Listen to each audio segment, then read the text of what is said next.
I should be live. Family? Oh man, all this, listen, I had started talking and I thought you guys were hearing me and apparently you weren't. So now I got to go all the way back. Oh man, this is crazy. My daughter just texted me and said, "Are you going live?" And I'm thinking I'm already live. All right, y'all, here we go. We're going to go back over it again. Start from the beginning. I'm so sorry. I'm sorry. I got to listen, I'm going to do better. I'm going to get this thing together. Trust me when I tell you this. I'm going to get this. I'm going to be so sharp with this. You're going to be looking at me saying, damn, I remember when Riq the Critic was like, she was fumbling and hitting the thing and all that. I'm about to get this thing right. I can't believe that. Anyway, let me start over. I'm Riq the Critic, and thank you for allowing me to come into your home. Again, you could be watching and doing a whole lot of different things, but you're watching, you got me in your house. So I'm loving that, and I appreciate that. And I want you to know that I appreciate you, and thank you for watching, and thank you for feeling like whatever I'm saying is important or makes sense or something that you can share with others, okay? Wow, I'm feeling some kind of way now because I was just talking and I thought I was live. Wow. Anyway, so I'm just going to rehash it again. I had a wonderful time. I was out of town. I spent time with my children. I spent time with my daughters and my grandkids, and I just had my greats, and I had a great time. I had an amazing time with my family. I mean, my granddaughters, they're just awesome, and my daughters are just awesome. I just had a really, really good time. They were, my eldest daughter picked me up, and, from the airport, and we had a great time together. We spent that whole week, and I had to go because I still got to take care of my eyes. Fam, I'm just trying to get these eyes together where, I won't be fumbling so much. And when you see me again, I'll be looking bam, bam, because I'll be able to just really, really see. But anyway, and for those of you who are visually impaired, listen, I get it. And actually, as I go through my journey with getting my eyes together, you're going to be going on that journey with me. And so if there's anything that can help or anything that, just leave something in the description on the comment box and let me know if I can share some things with you about it. I have keratoconus, and so that's a disease where the cornea is pointed, and so it requires a transplant if it's really, really bad. So I don't know where we are with that, but hey, that's a whole nother story. But anyway, so I was saying to you before my daughter called me and said I wasn't live. Just be you. Just be you. That's all what I was saying earlier is that, during this time of year, it's a lot going on. It's, people are feeling stressed. They are feeling like they have an obligation to, whether it be friends, family member, or whatever, to do certain things. And hey, it's not even that serious. You know what I'm saying? Do you. Be good to you. If you be good to you first, then hey, everything else will fall in line. And that's just the way it goes. I'm sure you have this great desire to go out and do things, but hey, whatever you're gonna do, just do it. You don't have to wait until the world says you should do it. Just do it all the time. If you want to buy somebody something, just buy it. If you want to, if you want to call up and say, I love you, you don't have to call up and say, Merry Christmas, Happy Holidays, Happy Hanukkah, Happy Kwanzaa. You don't have to do any of that. All you got to do is call and say, hey, look, I was thinking about you, and I just wanted to let you know, you on my mind, and hey, I got you. That's it. I mean, don't say I got you if you don't got them. You know what I mean? But you know what I mean. But other than that, just do you. Just be you. Just be the best you that you can be. And that's all that that's all God requires, is that you just be you. Never mind about the other people. Like I said, always check, and I always say this, the elderly, check on them. You know what I'm saying? This is a tough time for them sometimes, especially if they don't have any spouse or they have any, grands or great. And sometimes they do have them and they just don't even come and see you. They just, It's just that way. So if you notice that, you know what I'm saying, go by. If you notice the grass needs cutting, cut the grass. You know what I'm saying? Put a smile on somebody's face. You'd be surprised how, you know what I'm saying, it's just so catchy. You know what I'm saying? It's infectious. You can say it, you can look at someone and smile, and it's like, man, you know, what's she smiling about? And then they start smiling. It just catches, you know. So just, you know what I'm saying, just be you. Just wake up every day and be like, hey, look, I'm asking, you know what I'm saying, I'm healthy, I'm wealthy, I'm wise. You know what I'm saying? I want to be loved, and I want to give out love, and I want to have and do that in abundance. That's pretty much it. So if you have your health, you have your family, you have, you know what I'm saying, and you got some wisdom, and heaven forbid, don't have the money too. I mean, you got it all. You making it. You got it all. And you don't have to have all these wonderful things. I'm looking at that 2035 Bentley. Oh, that is so nice. If you go, you know, Google it, it's really, really nice. So I'm thinking, you know what? I think that I might be looking at that. I think it's 2035. It's either 2030 or 2035, but that Bentley is nice. Anyway, so I was just saying, so all I'm saying is, you know, don't let, you know, the enemy defeat you. And as I was saying earlier, there are three things and three ways it doesn't. And Al and Hattie Hollingsworth they're great teachers and really, really super cool people. And they taught me and my children three things. It's like, no plan, lose focus, move too slow. If you don't have a plan, you know what I'm saying, then you're going to fail. If you lose focus on that plan, it's like you never had a plan. And if you don't act on that, you know what I'm saying? If you don't act on the plan and you lose focus, you know what I'm saying? You're moving slow, you're losing focus, and the plan it's not even there. And when I say plan, I mean not just plan, but the plan and commitment to the plan. Don't just make the plan and not be committed to it. Make the plan and be committed. So I'm going to say plan and commitment, lose focus, and then move too slow. Those are the three things. And those three things, if you can do those three things, you're going to be fine. And don't worry about if you're moving slow or you moving. It's not given to the swift. It's the endurance.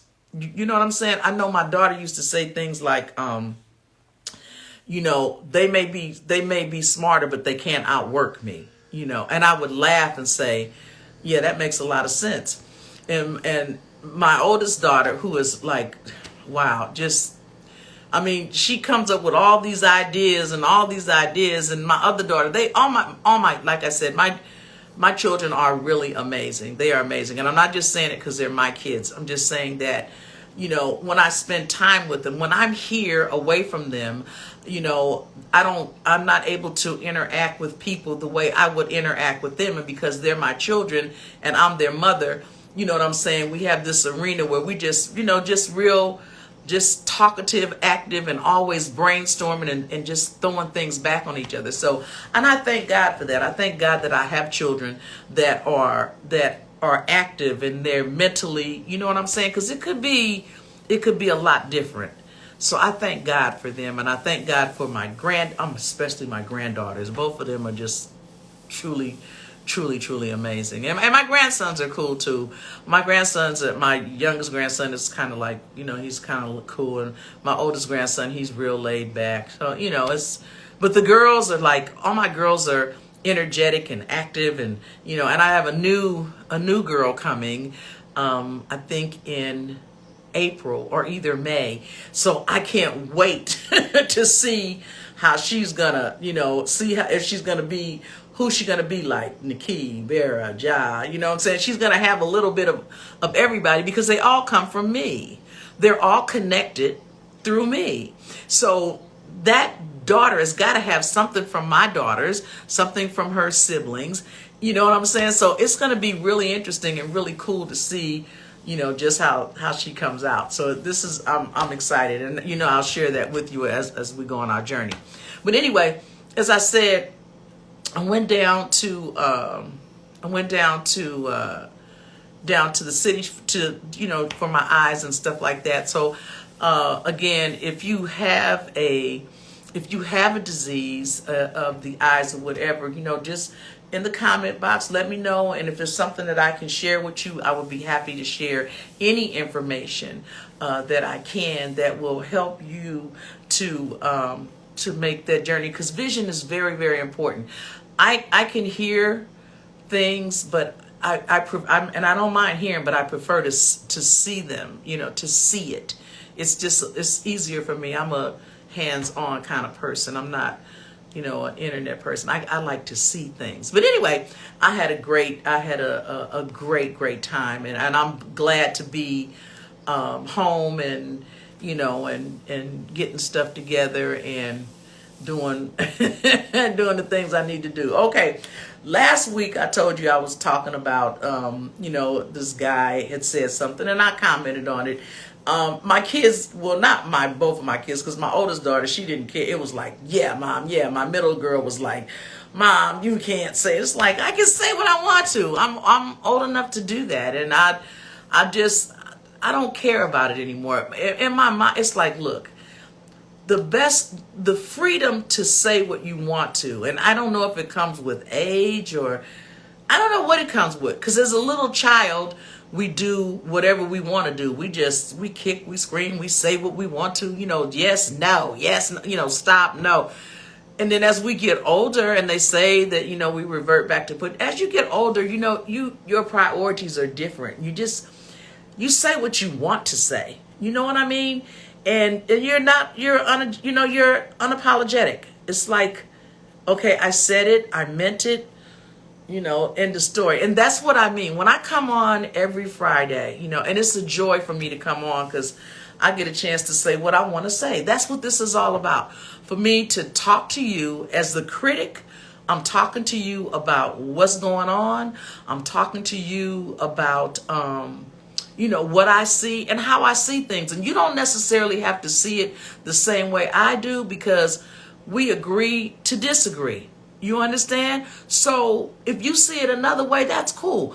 I see it another way, but our opinions, they matter. And it's good to be able to bounce things off of each other and to be able to see things in a whole different light. Because sometimes the way we see things, sometimes somebody else may come up and say, well, wait a minute, have you tried looking at it like that? So, that's my focus. My focus and my goal is to bring it to you the way I see it.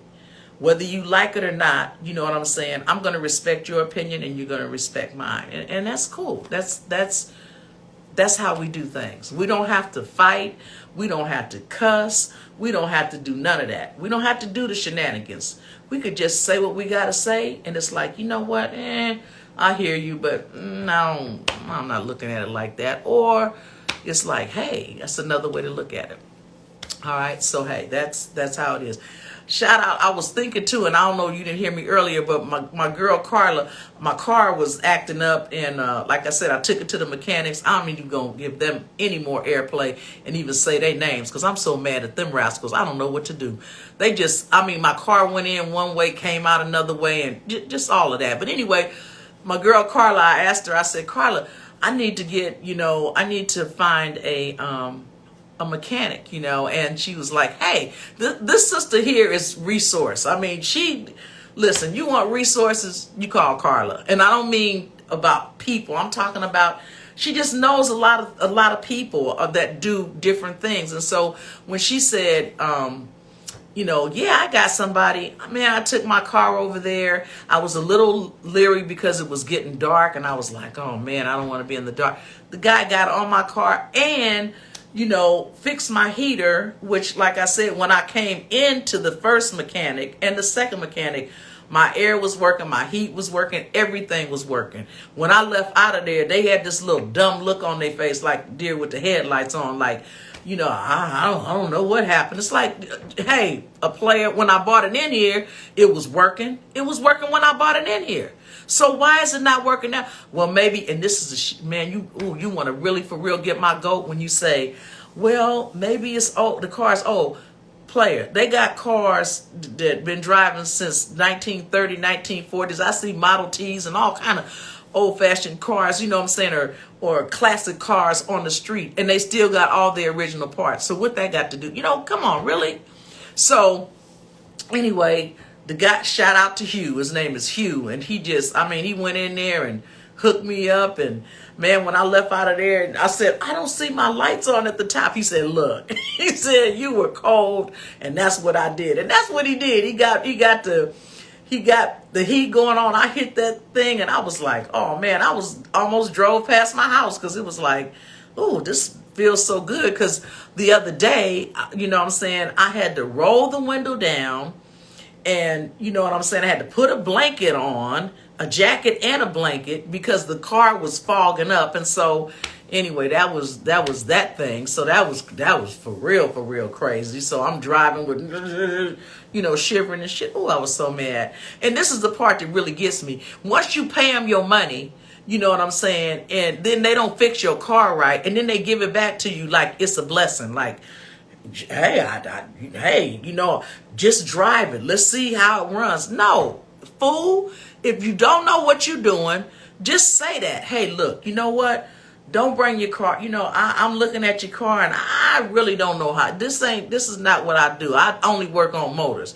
I don't know how to work on electrical. I don't know how to work on radiators. I just tell the truth. Don't just act like when you raise the hood up like you know everything all up under the hood, and you really don't, because you just fucking up everything. You got this going on, and then, like I said, when I left out of there, I didn't stumble in there. I drove up in there. I had air and heat and lights on, and everything was working except for what I came in for, which was brakes.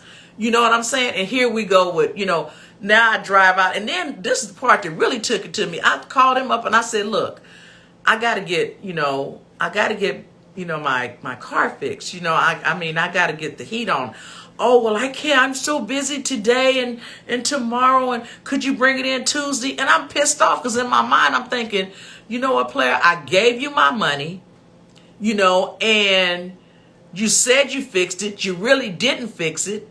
And now you're going to put me on hold after you got my money. You know what I'm saying? And you know that ain't right. I talked to another lady today, and she told me that her daughter-in-law took her car to these same people, and they had her car tied up for 2 or 3 days and didn't fix it. Here's my problem with it. Don't touch the car if you don't know what you're doing. Just say, look, this is bigger than me. You need to take this somewhere else. There's no way that you could come to me and tell me, Rick, I need surgery. And I tell you, well, wait a minute, let me Google it. Or wait a minute, let me get a book. Let me, you know what I'm saying? Let me see. I know I could Google it, you know, DIY. I could, you know what I'm saying? Just hold on. No, you know what, sis? You need to call a bruh. You need to call, you know, a doctor, a practitioner, a physician. You need to call somebody that knows what they're doing. You don't need me on there Googling, trying to figure out how to take out your appendix. That don't work. And I feel the same way about these car people, these mechanics. They don't know what they're doing all the time. And instead of just saying, it's bigger than me, they going to get on your stuff, try to fix that, and botch up something else. And it's like, I'm not sure. I'm really trying to feel like, I don't want to feel like these rascals are just doing something to your car where you keep coming back. Because that's how I'm feeling right now. I'm feeling like, you know, you're doing a little something to my car, but then you're doing something else to it while I keep coming back. I don't want to feel like that. Because now you put me in a whole new mindset. When I look at you as a thief. And I look at you, you know what I'm saying, as an unconscionable person. And thirdly, you know what I'm saying, you just overall just ratchet. I mean, you just, you know what I'm saying, you about that, you know, ooh, that's what make you want to put that work in on them. You just want to, put work in it, because it's like, they just get your car and stuff. But anyway, I'm gonna just breathe deeply. Because you know, Rick could get real hot with him. But I'm going to tell you, don't take your car down to these mechanics. I mean that. Don't do it. You know what I'm saying? You need your money and stuff. But this guy, Hugh, he got on the case. And you know what I'm saying? So I'm just showing love to Hugh, showing love to my girl Carla for hooking me up with Hugh. And I'll call Lou like my son-in-law. Hugh, not Lou, Hugh. Lou does music. Hugh he's a mechanic. Anyway, so as I said last week when we talked about,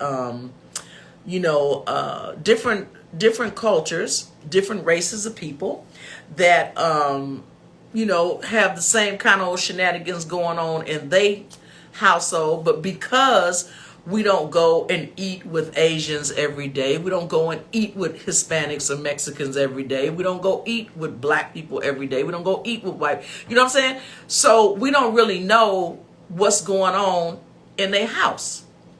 And I hear people say it all the time, and that's why we're talking today about, if you haven't seen my other videos, if you go back, you'll know why we're talking about different cultures or different races of people that had the same kind of foolishness going on, but because we don't travel or because we're not in their circle, we don't really know. And when you are in a circle, you only see one or two of each. You might see two Asians or two Hispanics or two blacks or two whites or whatever, you know what I'm saying, in a circle of I don't know who the majority would be, but I'm just saying you're just in a circle with people, so you don't really know how they act. Last week we talked about the Mexicans and the coyotes and stuff, and this week I want to talk about the Asians because I'm always hearing these things about the Asians and how they stick together and all that. And again, like I said, we are talking about different races and cultures of people because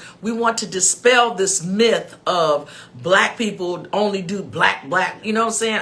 We don't need to do that. We don't need to beat up on each other. And that's why we're talking about all the different things. Like I hear people say, well, black people do this, black people. So now we're going to talk about what other cultures of people do. Pardon me. No, I did not catch a cold. Even though them rascals was on the plane, and I said, I don't know if I just reiterate. Let me reiterate. If you traveling, get your mask because they coughing and they don't. They will not cover their mouths. I must have got on. I'm telling you, I got in the shuttle. The man was coughing next to me. The man in front was coughing, and nobody put their hands over their mouth. Nobody puts, nobody does it. They just, you know what I'm saying? It's that shenanigans. So anyway, if you're gonna travel, just be prepared because in the airport, all I heard was coughing. When I got on the plane, all I heard was this, all this coughing and stuff. And when you look around, you don't see no hands go up or nothing. You don't see no mask. So put your mask in your purse. Put your mask in your pocket.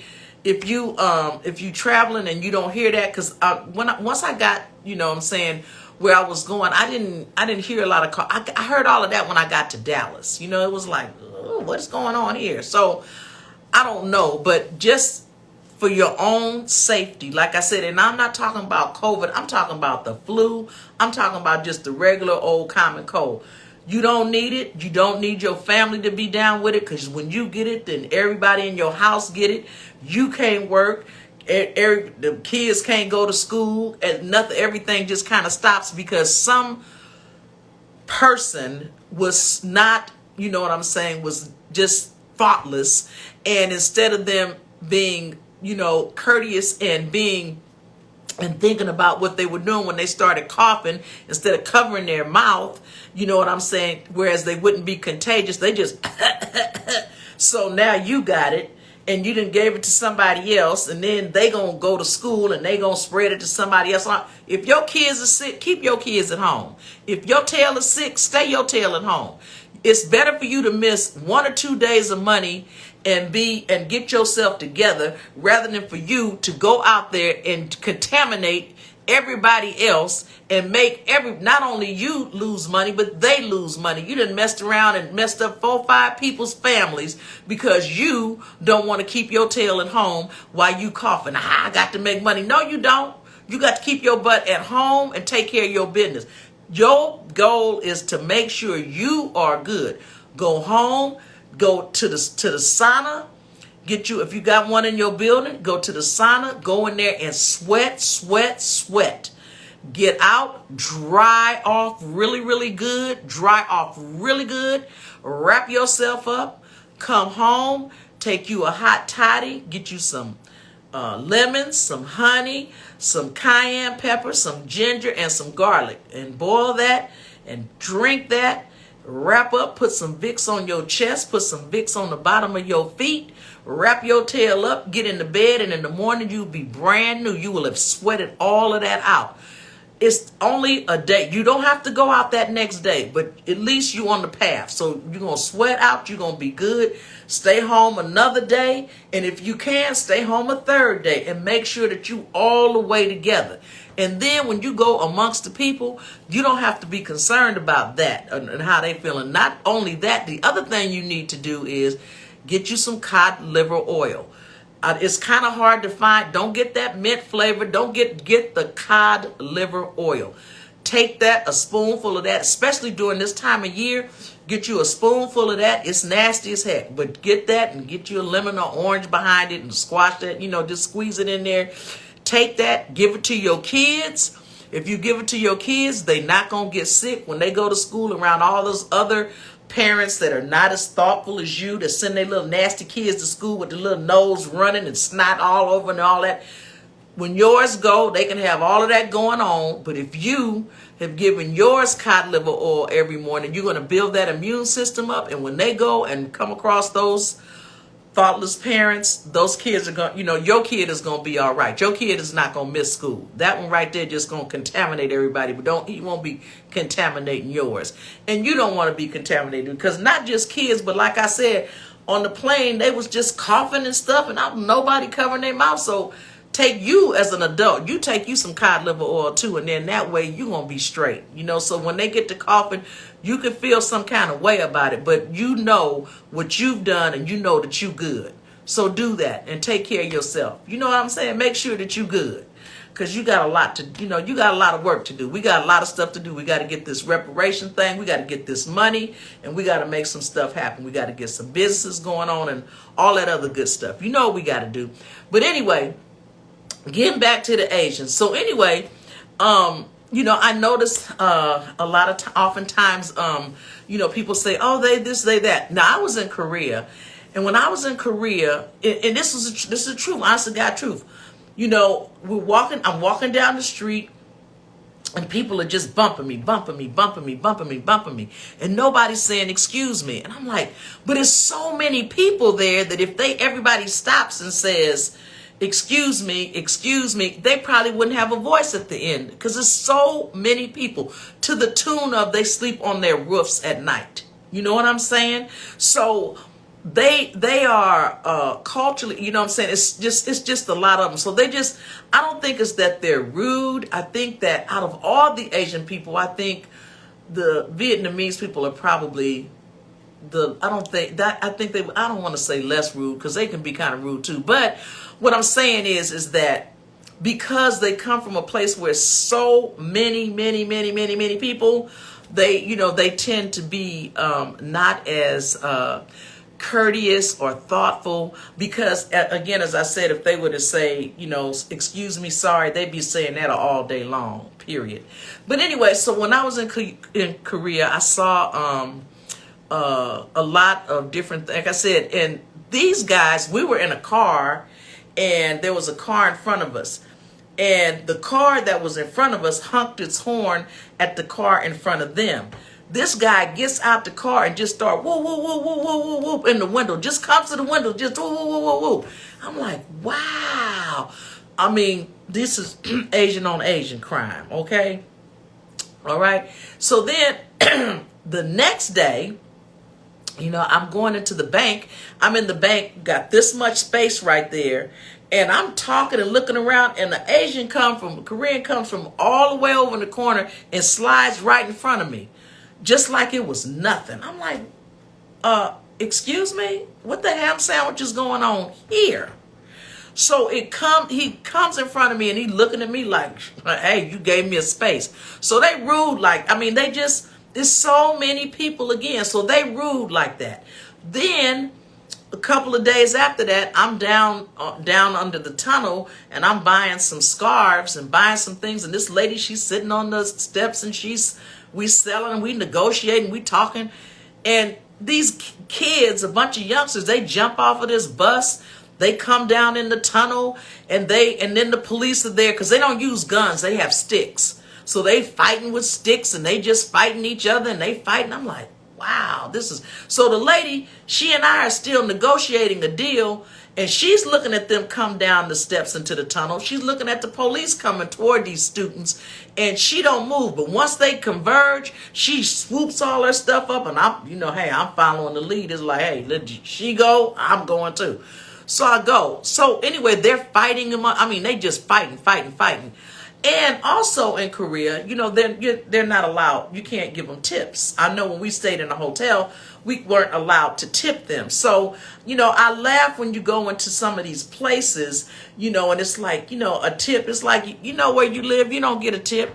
But my point again is they were fighting each other. The guy just blew the horn, and they jumped out and started fighting.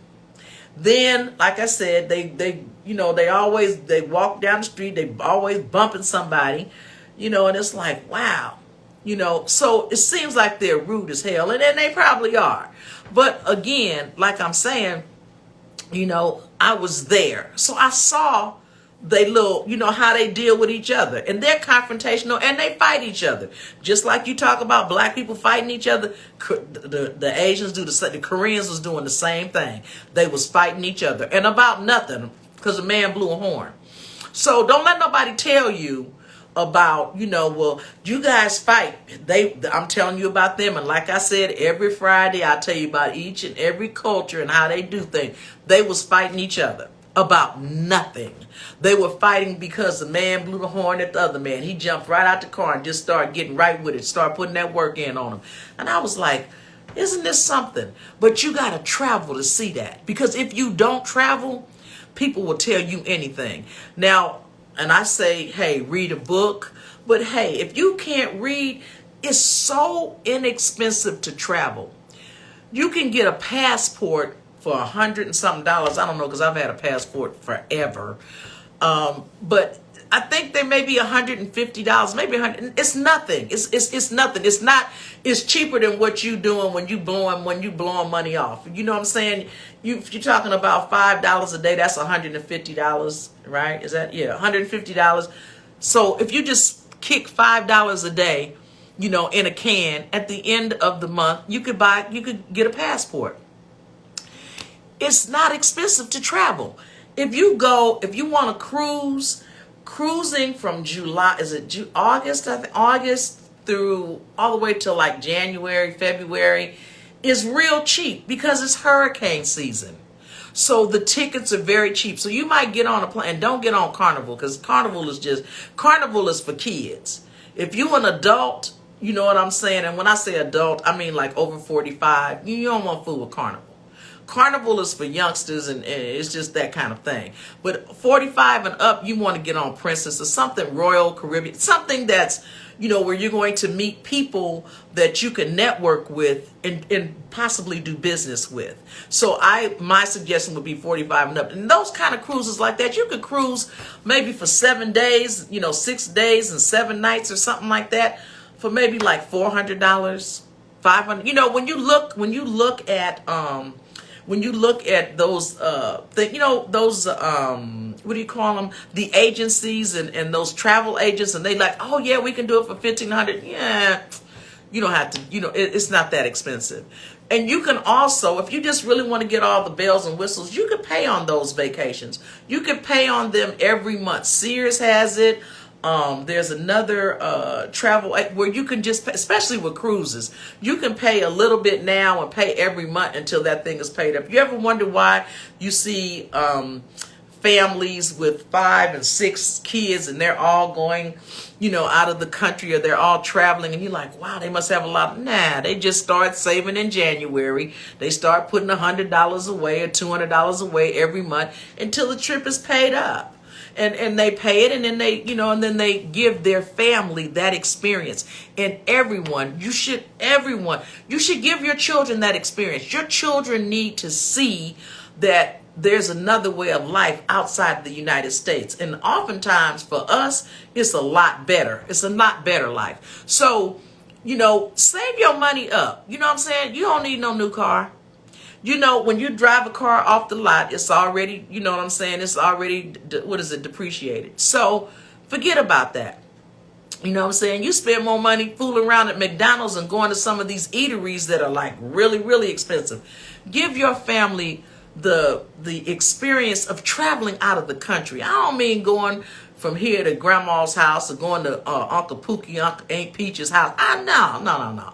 You can do all of that, you know what I'm saying, anytime. You can get in the car and go to Mississippi and Alabama. You could do those little family field trips. Those are nice, like in a year.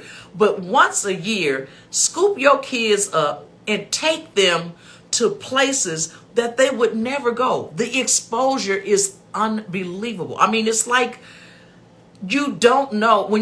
It is so cool for me when I run across different cultures and they come on with that bullshit and I'm looking at them like, okay, so let's stop that right there. First of all, I know where you live. I've been to your country. I know how you live. So then when you say that, then the whole facial expression changes, because for whatever reason, people feel like when they're talking to you that you don't know anything about them or you don't know anything about their home or anything like that. It's the same way like when they come here and they talking that talk and they really don't know what it's like here. They just looking at television. They may see, Juice, something with Tupac or something and think it's all like, and it's not. So they get here with all of these preconceived notions thinking that, everything is one way and it's not. So when they're talking to you, they think that you don't know. So it's always surprising when you say, yeah, I know where you live. I know exactly, I know, what kind of neighborhood. Then the whole situation changes. Then they become down to earth, because now it's like, don't play with me. Don't make it seem like you came from this wonderful, wonderful place and now you here. And the Asians got that real bad. Oh, they got it bad. They come here, all puffed up, and they all over. I don't care where you go in the world, you're going to see them, because now what they doing is they traveling with suitcases of money. They just deal strictly with cash. Asians don't do too much banking. They'll open up a bank and they'll do a little bit of banking, but most of their money is in a safe at home and they wall. That's how they operate. So when they go someplace, they got suitcases with cash. When they go to buy something, it's like cash. You know what I mean? And cash is hard for people to turn away. It's one thing to write a check. It's another thing to be talking about bank wiring. But when you just open up a suitcase and you got cash in that rascal, you know what I'm saying, the mind begins to change. Even if you wasn't going to sell, it's like, well, I wasn't thinking about it, but now I am. So that's how they travel. So they travel. That's how they buy. When they buying things, they buy with cash. So, and that's how they do things. That's how they're able to come over here and do things. It's not like they come here oftentimes with money. But our government, I had a lady that I met through another friend of mine, and Jenny's mother was here from China, and she was cold-blooded. She was like, I'm not going to spend any of my money. Now, Jenny she was an engineer, and I think her husband was vice president or something. But they were comfortable. I mean, they weren't wealthy. They were very, very comfortable. Comfortable enough where her mother didn't need to get food stamps and get on no kind of medical system, nothing. But that was not her get down. Her get down was like, look, I'm taking everything that the government has to give me. I'm not spending my money. I'm going to save my money. So that's what happens. They come here, they get on food stamps, they get on medical, they get everything that they could get, and they just be saving their money. So when it's time to bounce, they got a suitcase full of money. They sister, they daughters, everybody got a suitcase of money, because everybody in the house going to be on food stamps and going to be on Medi-Cal. So they not spending nothing. And any other food program, whatever else they got, they going to get all of that. They're going to get all the resources, and they're going to hold on to their money. That's how they're able to go and buy and buy and buy. They're not It's not that they so smart. It's not that they so sad. It's just that, hey, if your food is covered, your rent is covered, you know what I'm saying, and your medical is covered, what you spending money on? You're not spending money on anything, because those are your major things. You know, you don't have to get your nails done. You ain't got to get your hair done. And if you notice, you'll see some of them have striped pants on with polka dot blouses, or they don't care nothing about how they look. You'll see certain, like Japanese people are a little different. They're a little more arrogant. In fact, all Asians is beneath Japanese people as far as they're concerned. It's like they're the very proud ones, and they are very, very proud. But again, even with them, you got to remind them, look, when they threw your tail in concentration camps, it was my people, my black grandmama, my black granddaddy that was watching your great grandmama's house when they threw them in concentration camps. And then when y'all was able to come back, your house was still intact. Or it was my great grandmother, my great grandfather that hid your great mama, your great grandmother, and your great granddaddy in the attic or in the basement when they was coming to pull y'all out and put you in concentration camps. And sometimes you gotta remind people of that, and especially the Japanese people, because they are very, very proud people, and sometimes they can come off a little kind of off. But if you hit them with that, it's like, oh, no, I didn't mean any harm. Yes, you did. You just put them back, and you just check them. You got to check them. So that's them. And then, like I said, the Chinese, like I just told you, Chinese women will come over here. They will come here, and they won't. They're not pregnant. They are pregnant, but they don't look pregnant because they're very small. They will come here like they're visiting, and then they will come and move into a house. And them and others, because they had people. I had a lady approach me one time and asked me if I would rent rooms out to Chinese women, because what they do is they come here, they have children, they have babies, they pay their hospital bill in cash, but what happens is that the child is now an American. But what they do is they go in the hospital, they have the baby, they get a social security number and all that, but they take that baby back home when it's well enough to go back home, maybe a year. They'll take that baby back home. They will teach that baby everything that, they'll go to school and all that. And then when they get like 15, 16, then they will send them back to the United States. And then they are American citizens. So when they come back, that's how they're able to bring their parents over. So that's what they do, because they are born Americans. They're Asian Americans. So they come after, when they get about 16, they send them back here, or 17, they send them back here to finish high school out. They'll finish out high school. Then they'll go on, because their college gets paid for, because now what they can do is submit for grants and loans and all of those kind of things. And sometimes they're so well off that they really don't have to, but most of the time their get down is, I'm gonna apply for everything and go on scholarships. And because of the teaching situation in China, they are taught differently. I mean, it's not that they're so smart, it's just that they go to school 6 days a week. For us, our kids are out at least 1 or 2 days out of the week. So they lose a lot. Plus, the school system here is just crap. I just put it on out there. The school system is crap. If your child is not in a private school, if your child is not in a Montessori, any kind of private institution, they get the teaching, the way they teach, it's just crazy. It's crazy. And you will find that your child will graduate from high school and not know how to read, write, or do arithmetic. So that's our school system. That's a whole nother story. I can stay on that forever and ever, but I won't. So that's how the Chinese do. So they have the babies. Then, like I said, when they get 15, 16, then they send them back here. And then once they're here and they go to school, well, they can't be here by themselves, so they got to bring their parents with them. And because the mother was here when she actually had it, it's not a real big, it's not a real hard sell for her to come back with her daughter and then bring her husband and that. So that's how they get here. And that's how how they make it. Again, they are saving their money. And when they get here, and not all of them are poor, but most of them are.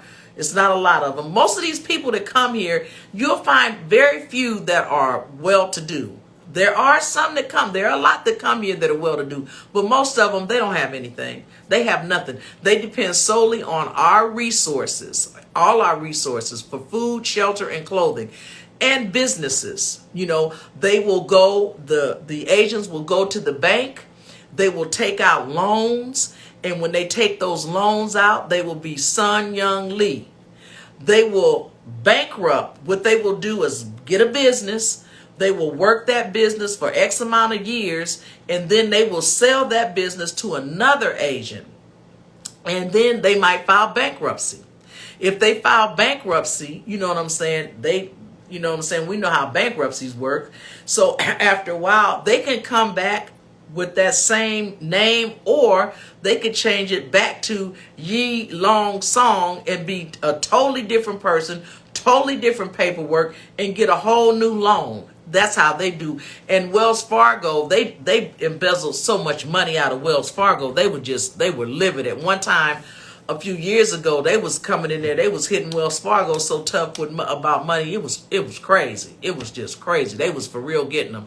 So, and I'm not saying all of this to put any race down. That is not my intention.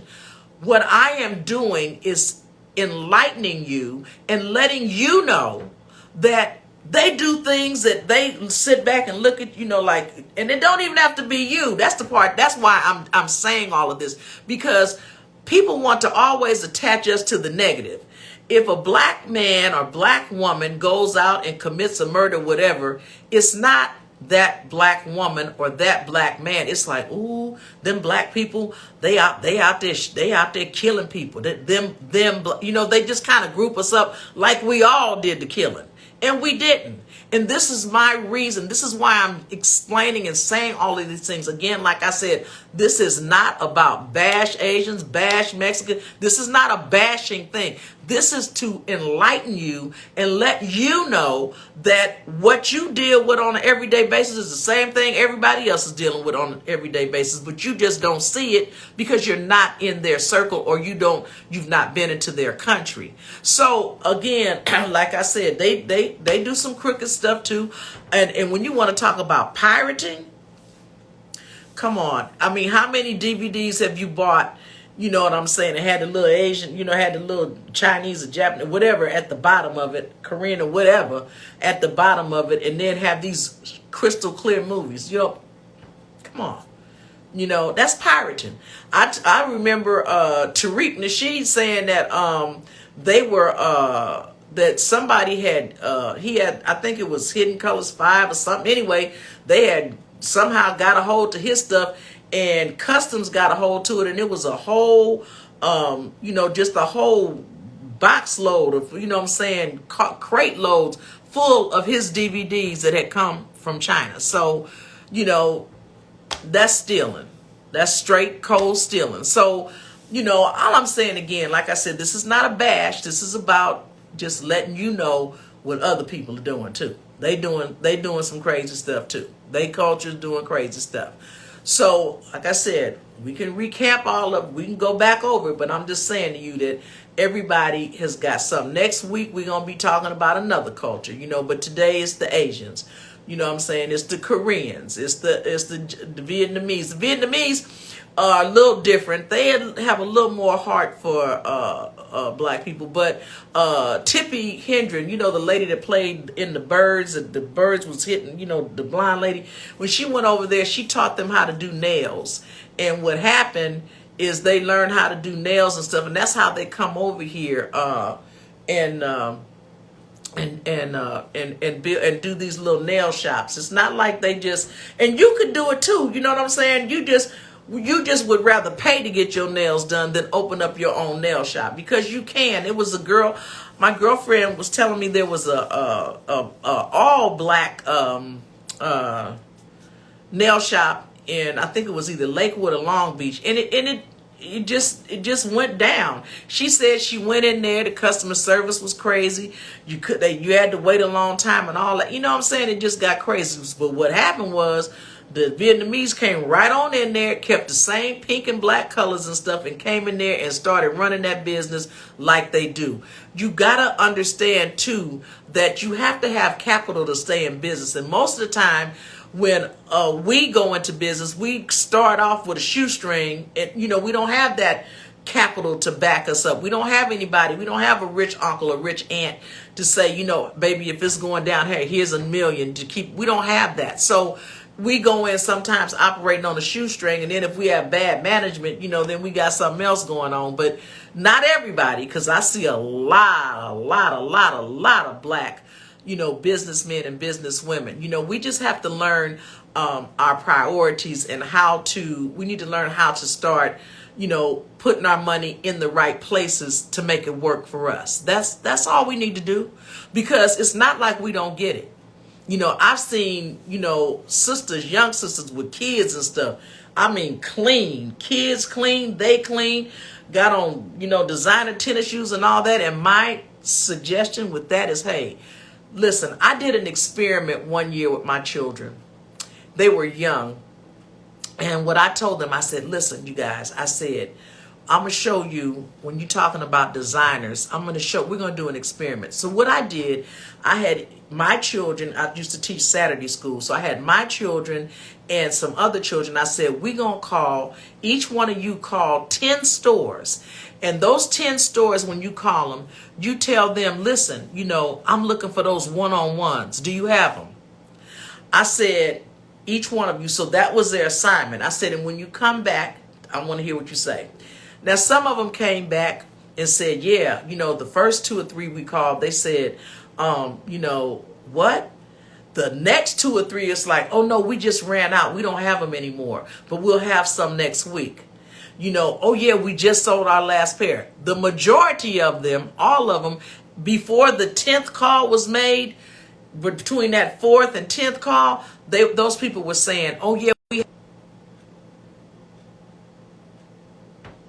crazy, huh?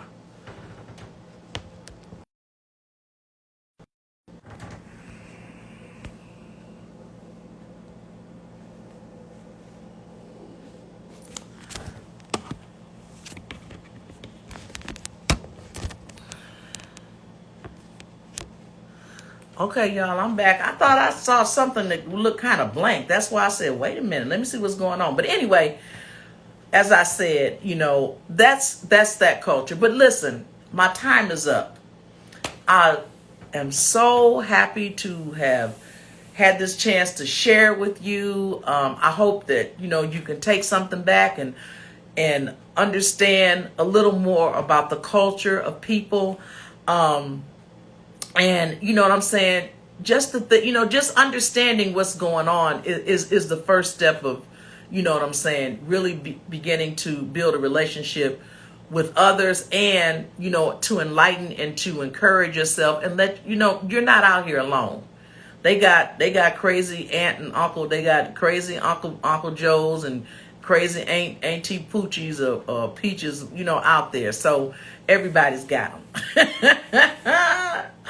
I thank you. I've had such a good time with you guys as usual. You just made my day. You just make my day every time you allow me to come into your home. I thank you so much for listening, and I hope to see you next Friday. I'm going to be posting, share this video with others. And, if you miss it, I'm on Instagram and YouTube. So you can always go to YouTube, Riq The Critic, and see all the old stuff and the new stuff and whatever else is going on. I'm trying to give great content. But, like I said, if it's something you want to talk about, put it in the comment box. Let me see it. And hey, we will talk about it, because I am Riq The Critic. Okay? Good night, and thank you again.